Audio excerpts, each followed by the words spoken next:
I think it's worth taking a second and really looking at this pension issue in detail. Now, Matt Bevin's special session was a complete and total disaster, and it showcased one simple fact. His arrogance on the pension issue is only matched by his incompetence. Now, that doesn't mean that the pension issue is not a real one. It is. Let's be clear.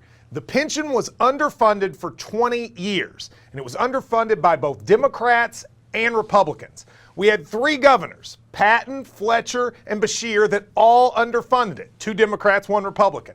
The House was run by Democrats, the Senate was run by Republicans. And for 20 years, they underfunded the pension plan, and that's their fault. It also had terrible management. There are lawsuits going on right now about how poorly the pension plan was managed and the risky various bets that were made that not only didn't pay off, but were probably corrupt. We'll learn more about that. And then there was also bad luck. In 2008, the financial crisis hit, and Kentucky's pension plan took as big a hit as anybody. So all of those things combined to make a serious issue. The pension plan needs fixed. But we need a fix that is balanced to everybody. Let's be clear about this. A lot of people ask, well, Matt, what would you do? And this is it. You have to make some changes to benefits. I'm not saying you don't give people pensions, but it has to be adjusted. Maybe it's a 401k plan in certain aspects for future teachers, but it can't be the one they just did. But you also have to increase revenue. You have no choice. We do not have enough money in our state coffers, and there are ways to do it. Gambling, medical marijuana. These are things people don't want to talk about, but they're needed and they can help fix this. And also you need to repeal the terrible tax cut that was given to the wealthiest 1% of Kentuckians last year. Here in the midst of a financial crisis, they gave rich people a tax cut and cut benefits. That tells you where the leadership's priorities were. Matter of fact, Matt Bevin's my way or the highway approach has to end. Let's be clear about this. Since the beginning of this crisis, Matt Bevin has been arrogant and dictatorial. He's told everybody what to do, and he hasn't listened to any other thoughts. So what did that lead to? An unconstitutional process that got struck down by the courts.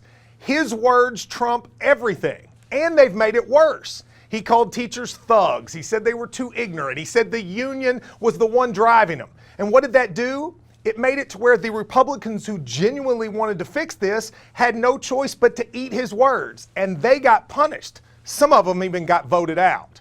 And this all culminated in the last week in Matt Bevin's temper tantrum. He didn't get his way in the Supreme Court, so he called a special session. But he didn't even tell the legislature he was going to do it. Republicans found out the day before, Democrats found out 4 hours before. So they weren't ready for it. They had no agreement.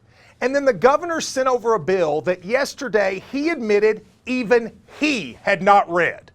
Think about that. He called a special session to pass a bill that he hadn't even read. If that's not incompetence, I don't know what is. Here's the reality. Matt Bevin is now weak and he's ineffective. A group of Republicans joined with Democrats to come out against the governor. Republicans broke with their own party to come out against the governor. And then Speaker Osborne, the head of the Republicans in the House, came out today and basically said, look, we had nothing to do with this. This was the governor.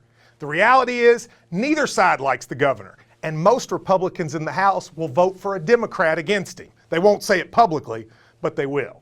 But the pension issue in Kentucky has to be fixed, and it's now time for Republicans and Democrats to seek a solution.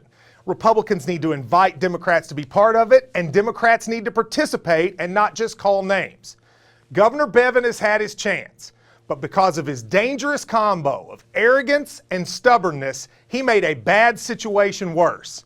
It's time for him to exit the proceedings and for the grown-ups on both sides to take over. The state needs a solution. We know Matt Bevin can't do it. Now hopefully other people can.